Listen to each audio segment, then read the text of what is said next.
Things you didn't know about English history. Get ready for some of the more fun facts from English history.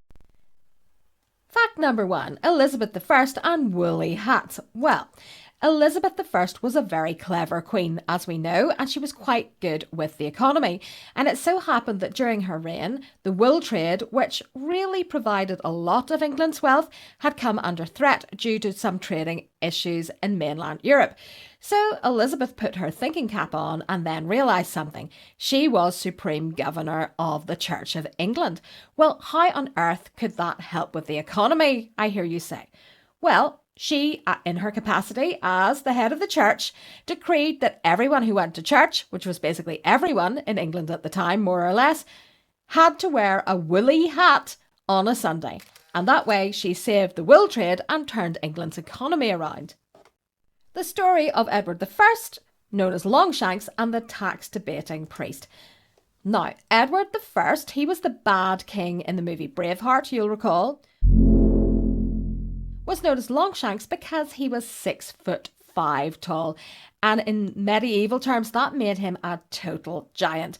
And one way that he liked to make money for himself was to tax the church, which was a wealthy institution. One day, a priest came along to argue with his taxation policies and claimed that the taxes were too high. And when Edward I stood up to his full height, the priest dropped dead on the spot of a heart attack. Anglo-Saxon laundry detergent, because obviously they couldn't just go out and buy a box of surf. And they did like some bright clothes, especially if you were wealthy. So how did you stop your colours from running and keep your clothes nice and bright and sparkly clean? Well, you used urine, so long as you didn't mind the smell, and people didn't because they were used to it. How the Tudors treated asthma. So maybe some of you listening to this have asthma. So they didn't have inhalers. Obviously, they didn't have steroids. So if you had asthma, it was treated by swallowing small frogs. They had some quite interesting treatments for other things too. They used leeches for quite a lot of things, including bubonic plague. The leeches were applied to your skin and sucked your blood. Bloodletting was a big medical phenomenon in the Tudor period. If you were a little bit sick, you just had a little cut made and some blood was squeezed out. If you were very, very sick, the local barber, who doubled as a surgeon, would really gash you and a lot of blood would pour out. They also had problems with bed bugs and biting insects at night. So what they used to do was get a bowl of goat's blood, put it in the corner of the room, and the goat's blood would attract the nasty bugs, and then they would have an easier night's sleep. So that's a little bit about medicine in the Tudor period. Now, you've probably seen medieval helmets used by knights as part of their armour and wondered why on earth they wanted to guard their noses with these little things that stuck down and guarded your nose.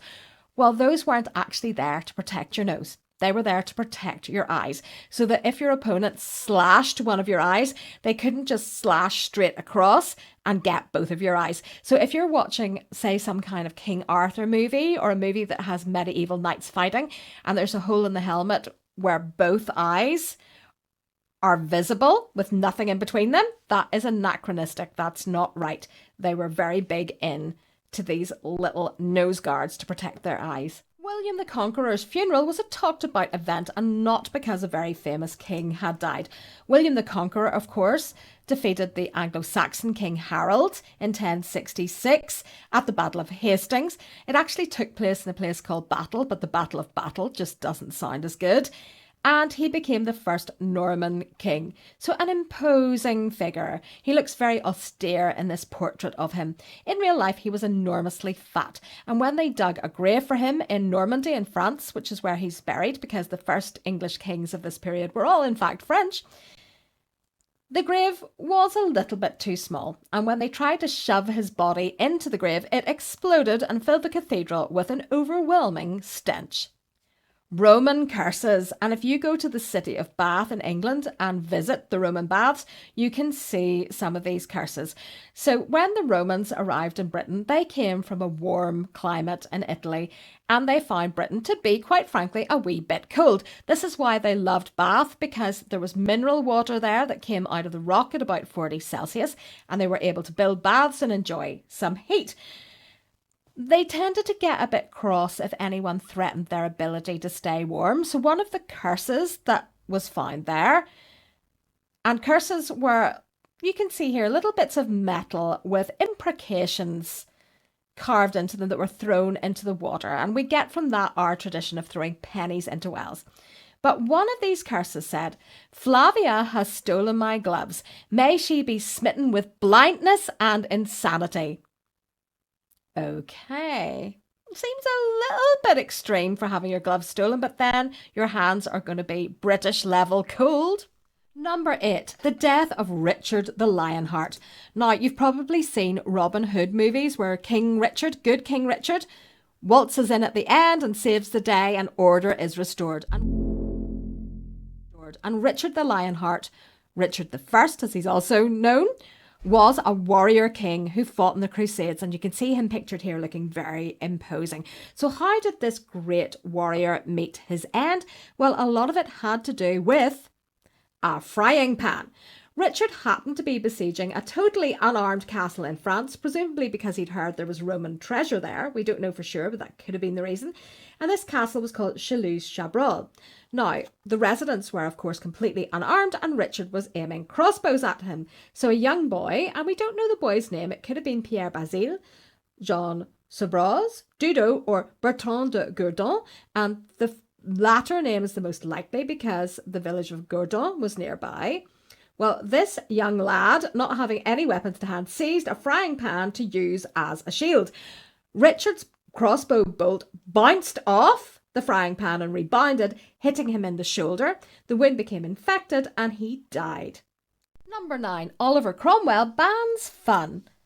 On the 30th of January 1649, the King Charles I was executed for his opposition to Parliament, and there was a period of 11 years known as the Interregnum before Charles II brought in the restoration of the monarchy.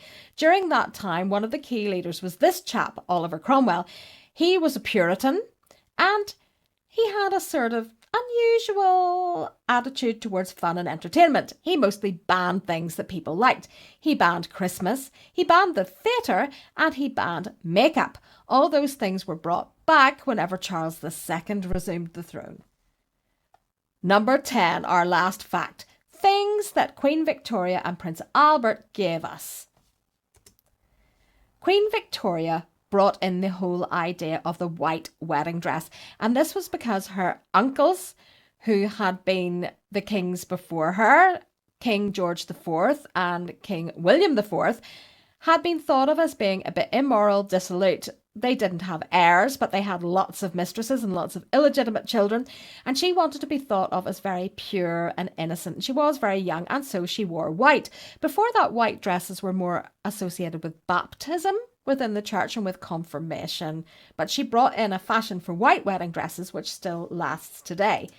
Prince Albert brought over from Germany, where he came from, the custom of the Christmas tree. Now, Christmas trees had been used in England before, but it was really Prince Albert who popularised them. And of course, we still have Christmas trees today. So I hope that you've enjoyed this video. If you're interested in English history, I teach a course on English history right from Stonehenge to the Cold War. It's a 32.5-hour course on Udemy and Skillshare, and you'll find links to that below. Thank you very much for joining us.